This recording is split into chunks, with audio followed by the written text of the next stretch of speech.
अस्सलाम वालेकुम दोस्तों, अगर आपके मनी प्लांट की ग्रोथ बिल्कुल रुक चुकी है, पत्ते छोटे साइज़ के हैं और पत्ते पीले हो रहे हैं, मनी प्लांट को थोड़ी केयर की ज़रूरत होती है। इसके अलावा आपके मनी प्लांट पर नई रूट्स नहीं निकल रही और आपके पौधे पर बिल्कुल भी पत्ते नहीं आ रहे, तो आज आपको इसका सलूशन बताने वाला हूँ।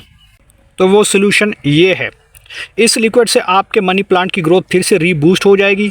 इस फर्टिलाइज़र का आपने 1 गिलास इस्तेमाल करना है, यानी 1 गिलास इस ऑर्गेनिक फर्टिलाइज़र को आपने अपने मनी प्लांट को डालना है। इसके इस्तेमाल से बहुत जल्द आप देखेंगे कि आपका पौधा नई रूट्स निकालना शुरू कर देगा और साथ में नए पत्ते भी निकलना शुरू होंगे। तो आपने इस वीडियो को लास्ट तक देखना है ताकि आपको हमारी मुकम्मल मालूमात मिल सके।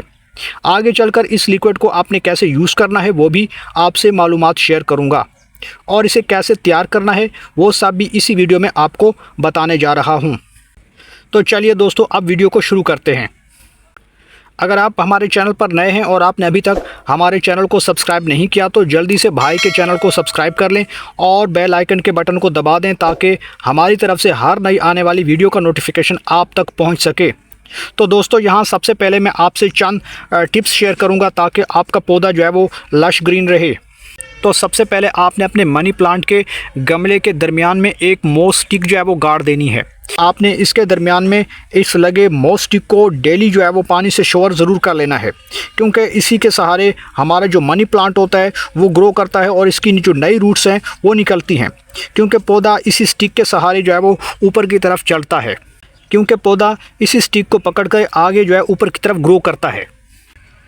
तो आपने एक दफ़ा ज़रूर पानी से शॉवर कर लेना है, क्योंकि अगर ये ड्राई होगा तो पौधा सही तरीके से नहीं बढ़ पाता और हमारे पौधे की होल्डिंग कैपेसिटी जो होती है वो कमज़ोर हो जाती है। सेकेंडली जो मैं बात बताने वाला हूँ वो ये है कि खाद के हवाले से है। तो आपने इस बात का ध्यान रखना है कि आपने प्लांट को कोई ऐसी फर्टिलाइज़र नहीं देनी जो बहुत ज़्यादा पावरफुल हो या बहुत ज़्यादा गर्म तासीर वाली खादें हों, जैसा कि कोई भी केमिकल ट्रीटेड फर्टिलाइज़र जो है अगर आप इस्तेमाल करते हैं तो उसका पौधे पर मनफी असर पड़ता है। मेरे चैनल पर पहले भी वीडियोस मौजूद हैं जिनमें मनी प्लांट को ऑर्गेनिक खाद बनाने और इस्तेमाल करने का तरीका बताया गया है। आप चैनल पर मौजूद वीडियोस को चेकआउट कर सकते हैं। फ्री और सस्ती ऑर्गेनिक फर्टिलाइज़र आप तैयार करके अपने तमाम पौधों में जब इस्तेमाल करते हैं तो उनका देर पा असर आपके पौधों में देखने को मिलता है, जिससे पौधा काफ़ी हरा भरा और लश ग्रीन दिखाई देता है। तीसरा और अहम पॉइंट ये है कि आप मनी प्लांट के गमले या ग्रो बैग में मिट्टी को हमेशा जो है वो इस तरह से मॉइस्ट रखें, उसमें ज़्यादा कीचड़ जैसी सूरत हाल ना हो। मतलब कि मिट्टी में हल्की नमी होनी चाहिए लेकिन उसमें कीचड़ जैसी हालत ना हो। तो आपने मनी प्लांट को की जो मिट्टी है उसको नम रखना है, ज़्यादा पानी उसमें नहीं डालना। चौथी बात यह है कि आप अपने मनी प्लांट को हमेशा साए में रखें, इसे डायरेक्ट धूप में ना रखें।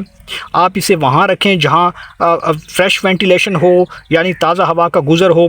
पौधे को हमेशा फ्रेश एयर मिलती रहनी चाहिए। इसके अलावा हल्की धूप यानी कि जो फ़िल्टर लाइट है वो पौधे पर पड़नी चाहिए। आप चाहें तो अपने पौधे को किसी दरख्त के नीचे भी रख सकते हैं या फिर ग्रीन नेट के नीचे रखें, मगर तेज़ और सख्त धूप से बचाएं, क्योंकि दोस्तों मनी प्लांट को ज़्यादा सख्त और तेज़ धूप पसंद नहीं है। हाँ, अगर आप मनी प्लांट को किसी कमरे में रख रहे हैं तो वहाँ उसकी ग्रोथ बिल्कुल रुक जाएगी। तो अब दोस्तों बात कर लेते हैं इस होममेड लिक्विड फर्टिलाइज़र की, जिसे बनाना बहुत ही ईजी है। तो पहले जान लेते हैं कि ये है क्या। तो दोस्तों, इस फर्टिलाइज़र को आप जब भी घर पर दाल पकाते हैं तो उसे सबसे पहले नरम करने के लिए पानी में भिगोया जाता है।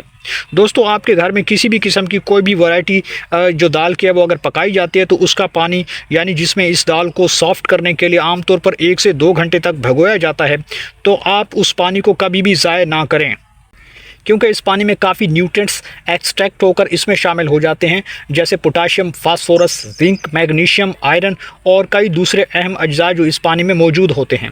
वही हमारे पौधों के लिए सबसे अच्छी और ऑर्गेनिक खाद होती है। तो इसे कैसे यूज़ करते हैं दोस्तों? दाल को और पानी को आपने अलग कर लेना है और पानी को डायरेक्टली अपने पौधों पर अप्लाई करना है। तो इस फर्टिलाइज़र को मैं अपने मनी प्लांट की ग्रोथ को स्पीड अप करने के लिए तकरीबन 1 गिलास इस लिक्विड फर्टिलाइज़र का इस्तेमाल करूंगा। मेरे पास ये मनी प्लांट एक 12 इंच के गमले में लगा हुआ है और ये आहिस्ता आहिस्ता ऊपर की तरफ अपनी ग्रोथ बढ़ा रहा है। इस फर्टिलाइज़र के इस्तेमाल के चंद रोज़ बाद ही हमें अपने पौधे पर इसका ऑर्गेनिक असर दिखना शुरू हो जाएगा, जिससे क्या होगा कि हमारा पौधा लश ग्रीन होने के साथ नए पत्तों से भर जाएगा और नई एरियल रूट्स भी निकालना शुरू कर देगा।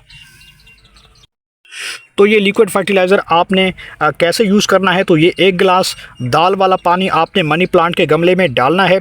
इस लिक्विड को तैयार होने में तकरीबन 2 घंटे लगते हैं। आपने किसी भी दाल के अंदर ज़रूरत के मुताबिक पानी डालना है और कुछ टाइम तक आपने वेट करना है ताकि दाल में मौजूद विटामिन्स, मिनरल्स और प्रोटीन्स इस पानी में मिक्स हो जाएँ।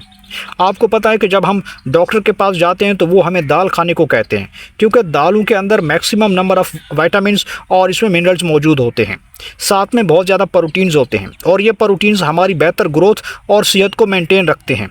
इसी तरह यही न्यूट्रिएंट्स जब हम अपने पौधों में ऑर्गेनिकली यूज़ करते हैं तो इससे हमारे पौधों में क्लोरोफिल का फंक्शन तेज़ हो जाता है, जिससे पत्ते लश ग्रीन नज़र आते हैं और दाल में मौजूद मैग्नीशियम हमारे पौधों की ग्रोथ को बूस्ट करता है। इसके अलावा इसमें मौजूद प्रोटीन्स और विटामिन्स हमारे पौधों की जड़ों को न सिर्फ मजबूत बनाते हैं बल्कि नए पत्ते और नई टहनियों की ग्रोथ को भी फास्ट करते हैं। तो दोस्तों 1 गिलास आपने एक मनी प्लांट के अंदर डाल देना है। तो मैं यहाँ पे इसको यूज़ कर लेता हूँ, यानी अप्लाई कर लेता हूँ। तो आपने इस तरह से गमले की मिट्टी के अंदर डायरेक्ट आपने इसको डाल देना है। इसको डायरेक्ट जो है वो आपने डाल देना है और इस प्रोसेस को आपने दोस्तों दोबारा तकरीबन 20 रोज़ के बाद रिपीट करना है। इस अमल को आफ्टर एवरी 20 डेज़ में ही रिपीट करना है। तो उम्मीद करता हूं कि आपको ये वीडियो पसंद आई होगी। वीडियो को लाइक कर दें और चैनल को सब्सक्राइब कर दें।